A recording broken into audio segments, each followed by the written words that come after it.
Indiana News Desk is made possible in part by Maller Grodner Attorneys, providing legal services to clients and the community. Understanding, expertise, results. Bloomington and Indianapolis. LawMG.com. IU Center for Rural Engagement, extending IU Bloomington resources to improve Hoosier lives in partnerships with communities and organizations. rural.indiana.edu.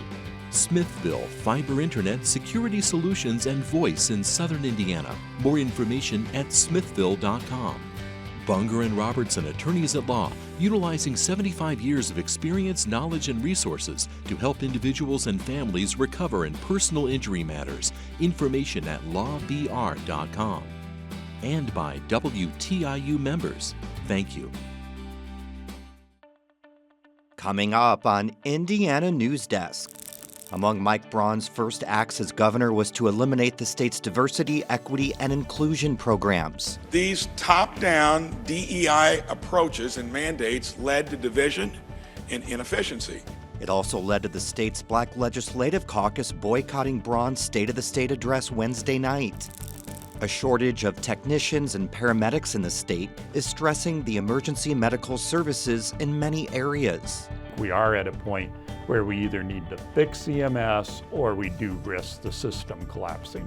Ahead, we look at how one county was able to overcome the issue. And after years in the planning, construction on the Monroe Convention Center expansion project is set to begin in June.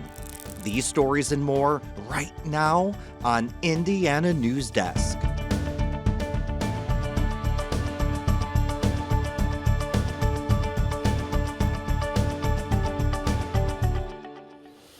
Welcome to Indiana News Desk. I'm Joe Wren. Governor Mike Braun used his first State of the State address Wednesday night to make the case for his policy priorities to lawmakers and the public. He touted his executive order ending diversity, equity, and inclusion in state government, but as Pat Bean reports, eliminating DEI policies led to a boycott of the speech by the Indiana Black Legislative Caucus. The executive order Braun signed after being sworn in as governor 2 weeks ago replaced DEI programs with what he calls MEI. That stands for Merit, Excellence, and Innovation. Diversity and equality are hallmarks of what we all believe as a country. But these top-down DEI approaches and mandates led to division and inefficiency. MEI puts merit and results at the forefront. The Indiana Black Legislative Caucus says that sends a message that Indiana doesn't care about fairness. So instead of attending the State of State address, members of the caucus and others gathered just down the hall at the State House. Nearly a dozen people spoke about the importance of diversity, equity, and inclusion work. It's about the community coming together and expressing how we want to live and how we want our state to move forward. Nearly every member of the caucus attended the rally instead of the State of the State. Harris said while others also declined to attend the speech, the rally was intentional. So it's really to get attention. People don't want to see things move backwards. We want to keep progressing in the right direction, and we had to do that in a way that showed that we're serious and that this is important. Senate President Pro Tem Roderick Bray says the Black Legislative Caucus's absence was a little disappointing. They need to be at the table. We'll do better work with them at the table, and the fact that they decide not to be there is a little frustrating in that regard. Braun's executive order also directed all state agencies to ensure they're complying with the 2023 U.S. Supreme Court decision barring colleges and universities from considering race in their admissions process. In his proposed budget, Braun cut funding for Martin University, the state's only predominantly black college. Last year, the university received $5 million from the state. Martin University Board of Trustees Chair Joseph Perkins says the university does have funding and will work with corporate partners to fill the gaps. In his address, Braun also highlighted property tax reform, immigration enforcement, and addressed high health care costs. Bringing down health care costs, improving outcomes for Hoosiers, reforming this industry shouldn't be a partisan issue. But Senate Democratic leader Shelley Yoder says Braun is not pursuing real solutions like capping prescription drug prices and expanding rural health care programs. And yet, the governor's budget cuts public health funding by a third and kicks 2,000 people off of health insurance. For Indiana News Desk, I'm Pat Bean. The Monroe County Council has drafted a resolution in opposition to Senate Bill 1, also known as the property tax bill. The bill aims to reduce property tax revenue by $1.1 billion in 2026, which is expected to have a significant impact on local county governments. Monroe County could possibly lose around $25 million in revenue. Councilmember Trent Deckard says the bill would kill local government services like police, fire, and courts. The ones you like, the ones you hate, the ones that you're not so sure about, and the ones that you adore, it'll kill it. And the bill's author, Republican Senator Travis Holdman, has acknowledged the bill will impact local services and said legislators are trying to find a compromise. During his first week back in office, the Trump administration issued broad crackdowns on immigration. Those orders cleared the way for authorities to remove migrants legally admitted to the U.S. during past administrations. And as Benta Boutier reports, it has a lot of people on edge. Hi, Joe. More than 100 people attended a Know Your Rights event at a Columbus church on Tuesday. Immigration lawyers presented information on what federal and state actions could mean. They emphasized the importance of getting information from reliable sources. 3 immigration lawyers presented in Spanish at St. Bartholomew Church on the meaning of recent executive actions targeting immigration. The slew of orders includes revoking temporary protected status for hundreds of thousands of immigrants and restricting eligibility for work permits. Angela Adams hopes the presentation can counteract fear and misinformation in Indiana's immigrant communities. I've never seen so many questions after a presentation, and I've been doing this for over 20 years. She wants to help people avoid scams and understand their options. She went over documentation and basic estate planning, temporary guardianships for children, and designated power of attorney. That's why we're here tonight, is to help people who are scared to maybe not be as scared. People's risk of collateral detention and removal is higher than it was 2 months ago, Likens says, and lawyers are on their toes. The reality is it may not be quite as high as I think a lot of people are fearing it may be, but it's hard to guess. It's hard to estimate that right now, to be honest. I think it's legitimate to be concerned about an increased presence in your community, about detentions and all those kind of things. I think that's a realistic concern to have. Having experienced a similar administration 8 years ago, Likens says lawyers are better prepared on what to expect. For Indiana News Desk, I'm Benta Boutier. Braun issued an executive order this week that state law enforcement agencies cooperate with federal immigration agents, though it's something already required under Indiana law. Several bills have been proposed this session aimed at immigration enforcement. The Monroe County Sheriff's Office is standing by its policy of not enforcing immigration or citizen status despite pressure from the state. Indiana Attorney General Todd Rokita sued the county sheriff's office last year, stating it violates state law by allowing undocumented immigrants with local ties to be released from jail when charged with low-level crimes. The deadline for Monroe County to reply to Rokita's amended complaint is February 28th. Indiana's emergency medical services are in a state of crisis. That's according to state surveys showing cities and counties unable to staff ambulances with a full crew. Ethan Sandwise takes a local look at the problem and investigates what counties do when EMS services collapse. Imagine this intersection at night. It's November and IU students are celebrating their team's victory over University of Michigan. A car going 40 miles per hour strikes 4 women, all of them students, as they're crossing 17th Street. At least 2 of them go airborne. We have one with heavy head trauma, one possibly borderline unconscious, and 1 critical. Monroe County's main ambulance service provider, IU Health Lifeline, had 4 active trucks, but all of them were busy. Monroe Fire Protection District sent 1 for backup, but there were still 2 girls who needed help. Dispatch called the neighboring counties, but the only one with a free ambulance was Brown County. Before the Brown County ambulance arrived, 2 IU Lifeline ambulances finished their runs and were able to come to the scene. The system held, but it was a close call. We frankly have seen a couple of counties in Indiana where the local system failed, and with just like a few days' notice, Once an EMT, Kenny tracks Indiana's emergency medical services. He says a crisis has been brewing for years. We are at a point where we either need to fix EMS or we do risk the system collapsing. Many EMTs and paramedics are leaving for higher paying departments or getting out of the field entirely. A state survey shows that low pay is their top concern. Monroe County used to give Bloomington Hospital ambulance service $100,000 per year, a small fraction of its overall budget. The county eliminated that subsidy in 2010. EMS can overwhelm private services like Lifeline because it's nearly always unprofitable. Many emergency patients are uninsured or unable to cover an ambulance bill. That leads to cost-cutting measures such as lower salaries and fewer trucks. I left IU Health because I both got sick and I got burnt out. I mean, the average EMS career is what, 2.5 years?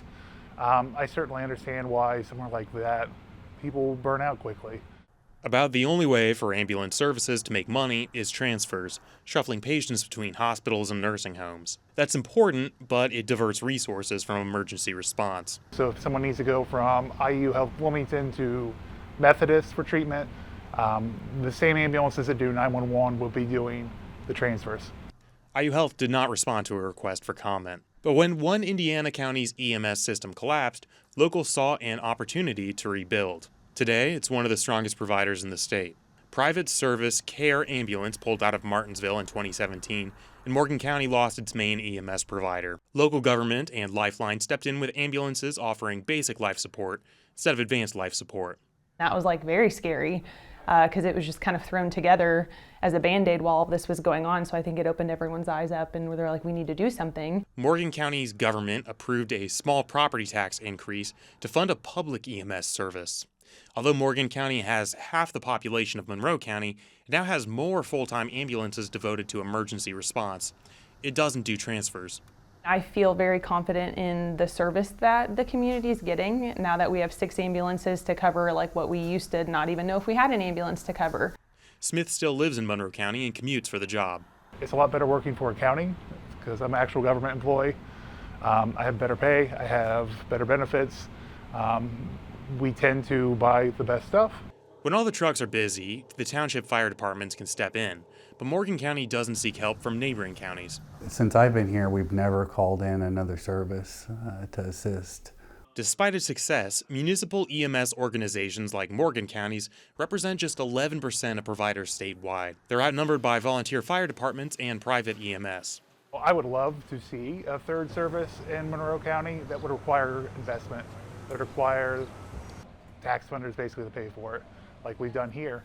For Indiana News Desk, I'm Ethan Sandweiss. Coming up next on Indiana News Desk. An outbreak of the bird flu at a farm in Jackson County has led to nearly 3 million egg-laying hens being destroyed. And design plans for the Monroe Convention Center expansion project are in the final stages, with construction set to begin this summer. These stories and more right here on Indiana News Desk.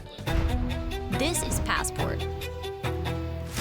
Your ticket to stream every single moment. Stream complete seasons. This was perfect. Iconic series, early releases, and so much more. So much more than I thought. Stream all the shows you love by donating to your local PBS station and get the full PBS experience. Indiana Lawmakers is the longest running political discussion program in the state, and we're still going strong. We'll break down the topics and keep you up to date on the past, present, and future of our state. We'll explain the legal and political curiosities, talk to the experts, and of course, hold impactful discussions with your elected representatives. Indiana Lawmakers, from the State House to your house.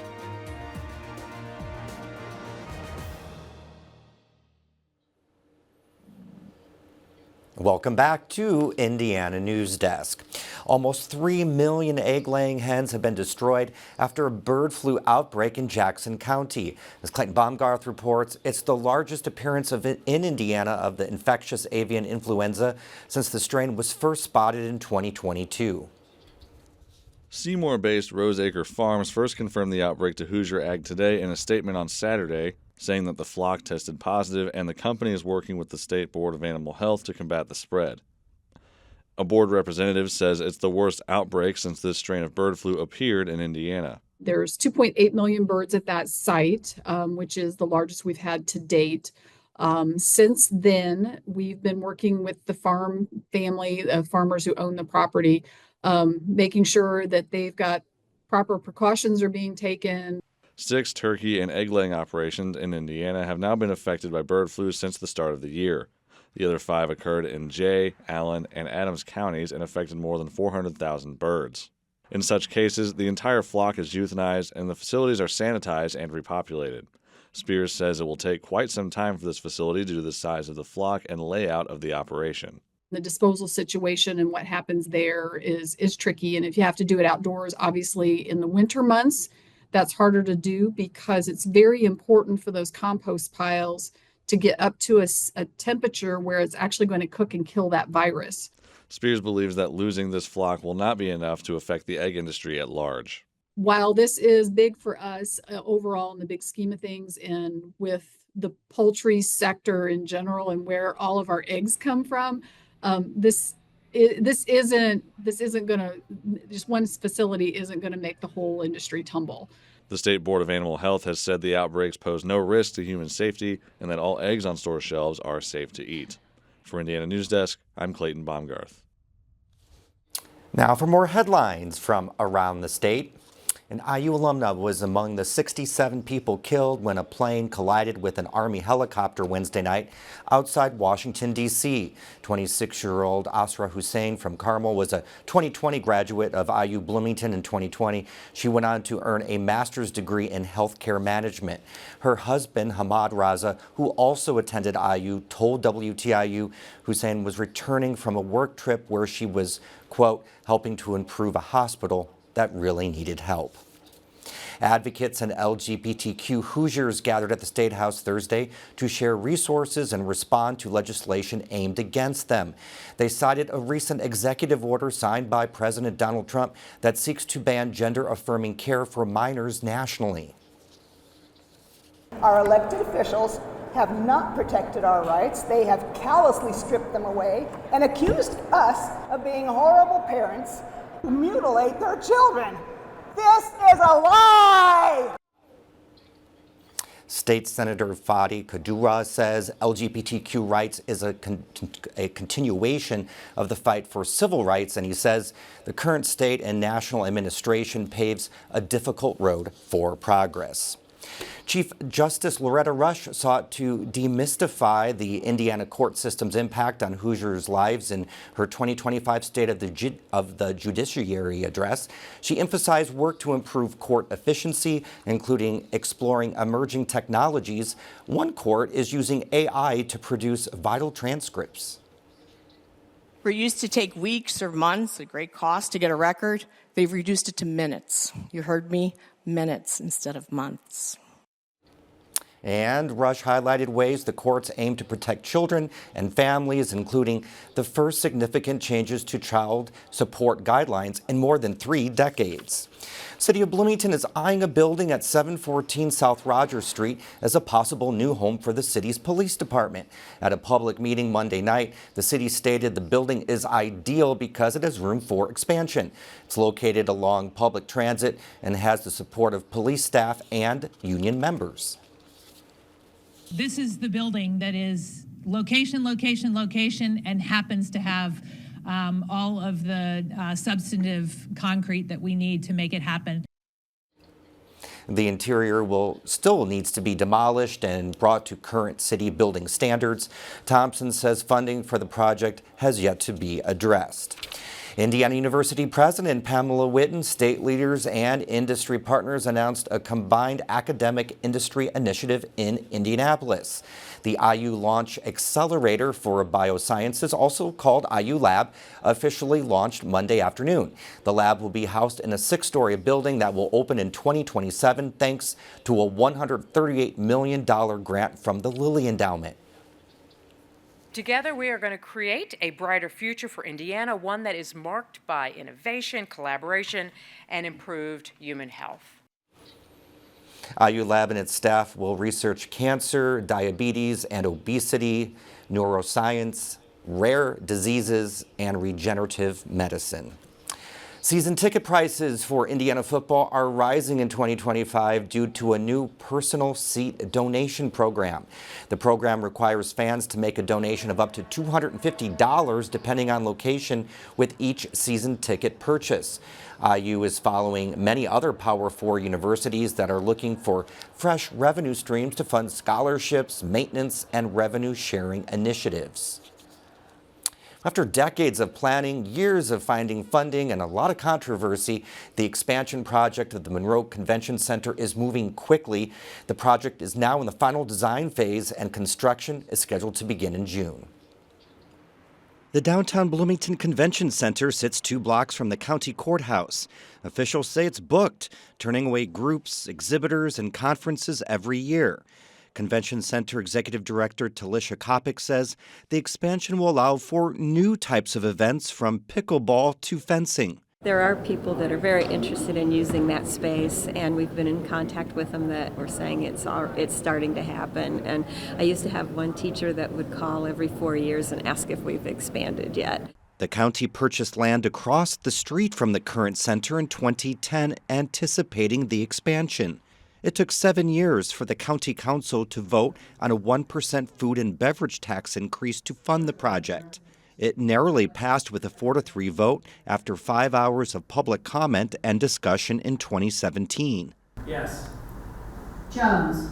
No. Motion passed. The controversy of whether to expand then became how to expand. City and county officials came to a stalemate on how to move the project forward. Then COVID-19 shut the process down. In 2023, state legislators criticized Monroe County and Bloomington's lack of transparency in the food and beverage tax spending. The Capital Improvement Board was formed more than a year ago, and since then, President John Weikart says the project has been moving quickly. I continue to say that for government work, it's moving at warp speed. So, it's been great. Architects presented updated renderings and floor plans at a recent CIB meeting. The refinements help get the project within budget. The more than $52 million cost estimate includes the expansion and renovation of the current building. The expansion amounts to about 61,000 square feet, a few thousand square feet larger than a football field. The existing convention center is 40,000 square feet. And Dora Hospitality was chosen as the companion hotel developer. Dora is looking at the Bunger and Robertson property north of the existing center. Their proposal includes a 5,000 square foot ballroom, outdoor activity space off the Beeline Trail, a full-service restaurant, rooftop bar, retail space, and a level of below-grade parking. But will that be enough parking? Weikart reminded everyone during a recent meeting the CIB is not charged with parking. I'm surprised that it hasn't come up more often. It's certainly something that we think about all the time. Much of the surface parking around the current center will be used for the expansion and hotel. The main ballroom could seat around 2,000 people for dinner, and the current center could host another 800 people with the proposed 210-room hotel across the street. Bloomington Mayor Carrie Thompson says the 4th Street garage nearby is mostly filled throughout the week. We're going to support public transit, et cetera, et cetera. We will need significant parking, and I don't think that it's all going to be taken care of with the 4th Street garage. She says the underground parking level at the hotel would help, but is not the answer. Meanwhile, the current center's debt is being paid off, which paves the way to a new bond for the expansion. The final design phase leads to a construction document phase in February, bidding in March, and construction in June. The expansion project is scheduled to be done in January of 2027. And most musicians learn music by reading sheet music, but IU pianist David Lai, who became blind shortly after birth, learns music completely by ear. Lai was featured this week nationally in an episode of Performance Today on National Public Radio. Katie Spack spoke with Lai about his life and what's next in his career.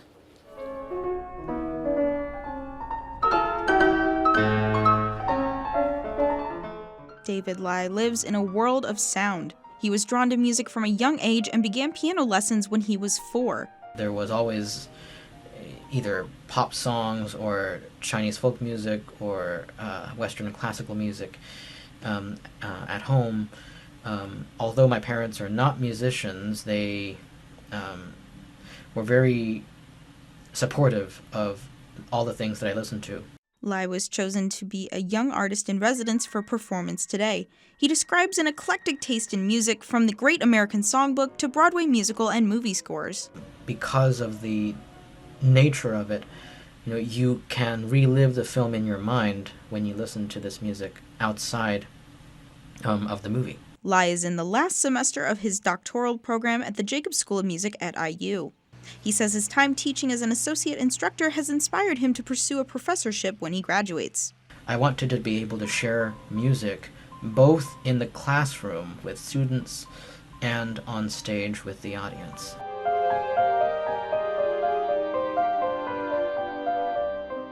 For Indiana News Desk, I'm Katie Speck. That's the end of this program. Have a great weekend.